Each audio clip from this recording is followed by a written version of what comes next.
Hello, and thank you to the GCC Board of Directors Institute for inviting us to have this conversation today. I'm Monique Skrusny, the CEO of Inspire Group and Inspire Connect. We are a specialized investor relations consultancy focused on global emerging markets, and we help companies navigate complex capital environments and connect strategically with investors across North America. I'm delighted to be joined today by my friend and longtime client, Alejandra Naughton. Alejandra is a highly accomplished economist who began her career at the Central Bank of Argentina, where she rose to the position of Deputy General Manager. She now serves as a board of director of Banco Superville, a full-service financial institution which was founded in 1887, and Invertir Online. Alejandra previously held key leadership roles at Superville, including serving as CFO of the bank and the group CFO, and notably she led the company's IPO on the New York Stock Exchange in May 2016, as well as a follow-on secondary equity offering and numerous multiple international bond placements.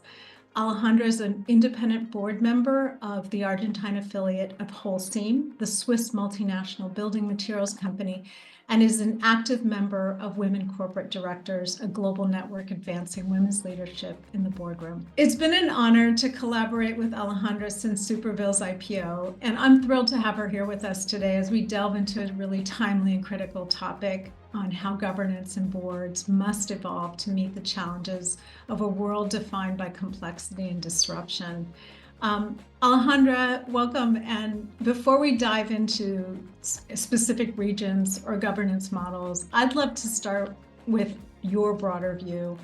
You know, around the world today, from Silicon Valley to Riyadh to Buenos Aires, boards are operating under enormous pressure. There's constant change driven by geopolitical shifts, digital disruption, as well as evolving stakeholder expectations. You've spoken about how uncertainty isn't just a moment, it's really the norm today. Can you help us reframe how directors really should be thinking about today's environment and what kind of mindset boards need to lead effectively? Thank you, Monique. Sure. First of all, thank you for the opportunity of having this conversation and share our experiences. That as you mentioned, it's a long experience in a very uncertain country like Argentina. And yes, as you said, the business environment, the world itself, is becoming more and more complex. And different factors are playing a role at the same time that make even more complex. That's the reason why I understand the uncertainty as a given. That's it. It's part of our strategic way of thinking, because what I observe is the deep transformation leveraged by technology, impact on business model, on team dynamics, on customer behaviors, on talent, on the way that we attract talent, and of course on investor expectations. It's clear that innovation is on the table, and we need to take advantage of that from the board perspective. And innovation, at some point, what require is, I think, board members with open minds, with that sense of urgency and flexibility, because everything is changing every time, and of course empathy. And I would say one thing that is the elephant in the room. Director must go beyond the classic approach of approving just financial statements. And Alejandra, everything you've mentioned really doesn't specifically speak to governing within the Argentine environment or an environment that's particularly volatile, but really these are environments that every board is facing, whether it's United States, Europe, Saudi, or Argentina. So as you said, it really is this uncertainty that we're talking about is a given, and it's really the way that business is being done today. I wanted to ask you, you've said that boards, you mentioned that they can no longer just limit themselves to financial oversight or approval of the balance sheet. So what kind of roles do boards need to expand into now? And you mentioned AI and data analytics. I mean, as a board member, are you seeing that work being done by the management team and employees of the company? Well, that's a challenge. That's a challenge, and it's important to think about that and try to introduce those perspectives on the natural dynamics of the board, because typically boards, historically, I would say, and of course, all depends on the company, on the industry, and the culture of the company. I'm talking generally speaking. What several surveys shows that is that typically boards involve themselves more in operational details, when actually what they should be is guiding strategic direction. Mm-hmm. So the issue here to be incorporated is a strategic mind, because when you approve a balance sheet, what you see is which was the performance of the company in the past, but there are not so many information regarding the future, regarding the sustainability of the company. Right. So it's important to, at some point, find the methodology that frame activities within the board, not falling into micromanagement, of course. No, micromanagement is not good, but try to interact with the management in a constructive way, respecting the role of each other, but building together the strategic guidance. And so I think another way of thinking about this also is particularly when we think about environments that are quite turbulent, of which, Argentina is not immune, perhaps a poster child of some turbulence. You've mentioned that purpose is really important. So for kind of what anchors, I really liked what you said to me at one point. You said that the company's purpose is its anchor in turbulence. And so how does the board, reinforce this with leadership, the team? And I think, one way you've just talked about, which is maintaining a focus on strategy or re-anchoring to strategy when, obviously it's very hard in an environment where teams may be thinking about crises. Exactly, because, to build a company, to create value, it takes time. So in doing so, things could have changed dramatically. So the team must be motivated in any scenario. Mm-hmm. So, and that's the challenge, how to live with that. I think that that's why purpose is so important, because when the team is aware of their contribution in the whole company machine, they feel that they are contributing to that. They are contributing to win. If they feel that they are part of that compelling project, they give their best. So to do that, what you must have is a very good communication framework. Right. Because the culture. Exactly. Right. Culture of transparency, cultures of authenticity is essential, because you must be understandable, and you must be communicating in any time, good times and bad times. Wonderful. And Alejandra, you were a CFO of the bank and also of the group, and I countless interactions with investors during that period. You were I think in a really keen position to comment on my next question, which is really, what is the board's role in building trust and interacting with external stakeholders, particularly investors, in unstable conditions? Or just even any condition. Let's start with in any condition. And then unstable conditions. I would say that apply because Or maybe normal conditions, stable conditions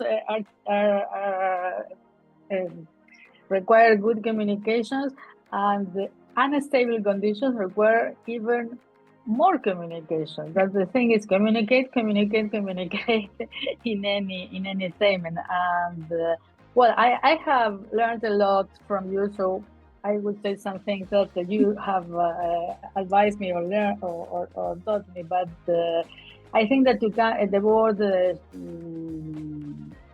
should promote a robust IR program. Actually, after my stepping down from my position of CFO, I keep on supporting the development of our IR program, because it's a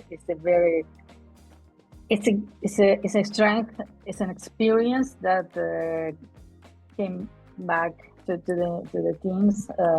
So it's for me, it's very. We greatly value your participation on the earnings preparation calls. It's exactly you know what are they feeling in front of the mic, and well, I am now behind the scenes trying to support and motivate and provide experience. So it's very important for let's get back to the board. The board must realize that it's a tool. The IR program is a tool to build trust, and to build trust is to build company value. Talking about uncertainty, I think that uncertainty requires proactivity.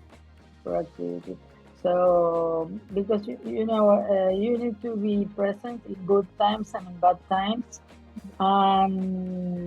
We need, as a company, to demonstrate that we are aware of the feelings of disorientation that they could feel regarding what's happening in this market.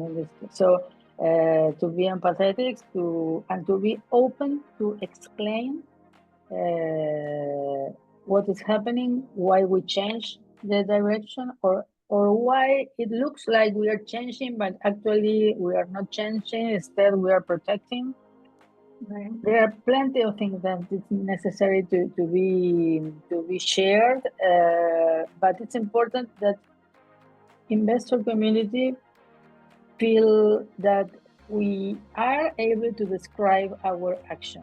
And that's a combined group of executives and board members. And exactly, I was going to mention that I also have seen quite a difference in terms of the boards that have capital markets experts included amongst the directors also have a much more open dialogue with investors, obviously, and I think tend to manage expectations internally much better. So I wanted to just switch topics a little bit, but still stay along here, is that,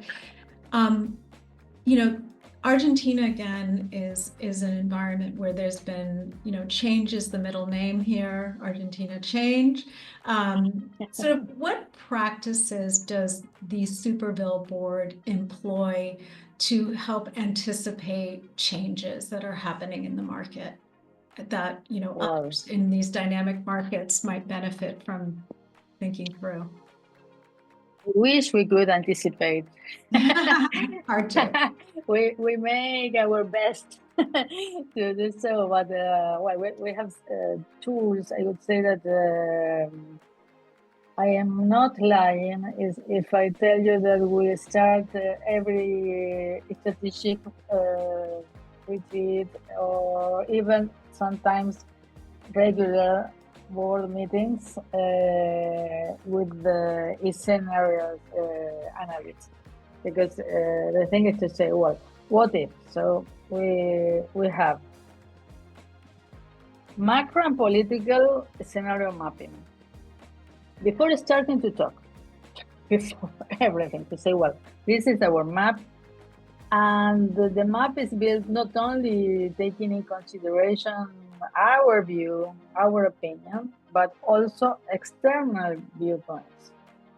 And I will say that that session that mapped possible scenarios always end with the what if questions. It sounds like your board meetings are very lively. There's a lot of conversation, perhaps distinctive views coming to the table. And one of the things that we talked about in the past is like just how important it is not to have a board that has what we call groupthink, sort of a board that has various capabilities. And I'm just wondering, Alejandra, if you have just a couple things to say about what kinds of directors and capabilities today's boards really need to be able to participate in this kind of strategy, scenario mapping, etc. What's the room look like? I think that room is a big room, very big room, with diverse voices.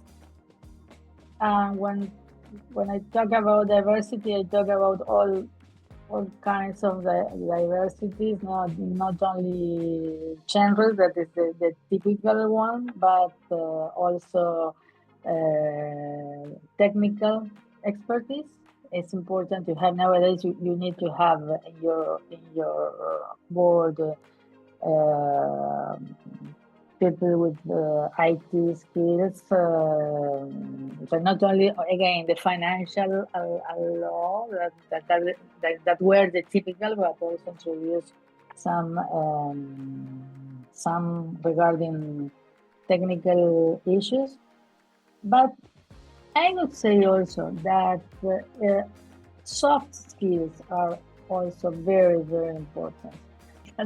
And I think that applies, to GCC boards, which are also navigating rapid change, extraordinary change right now. So, some of the things that you've mentioned, which is this sort of scenario thinking, the strategic focus, they too are there's fintech disruption, there's rapid change in terms of governance. Totally.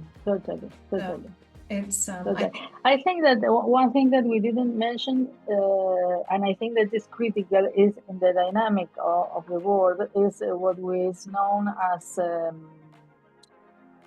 psychological safety. To have the ability to conversate and to feel safe that you have the room to ask that sometimes uncomfortable questions, and they will be listened and considered, analyzed, accepted or discarded, whatever. But the important thing is to feel that you are sure you have the opportunity to do that. And it's a great challenge in many boards. We're sort of coming towards the end of our time, and it's been such a great conversation, Alejandra. I appreciate you joining me on this. And I just wondered if you had to leave directors sort of with one lasting piece of advice on leading in complexity, what would it be? Thank you, Monique. I think that it's connected with the thing that we were talking about.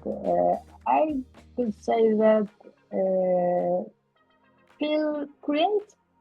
create a space for disagreement, and keep in mind to avoid group thinking.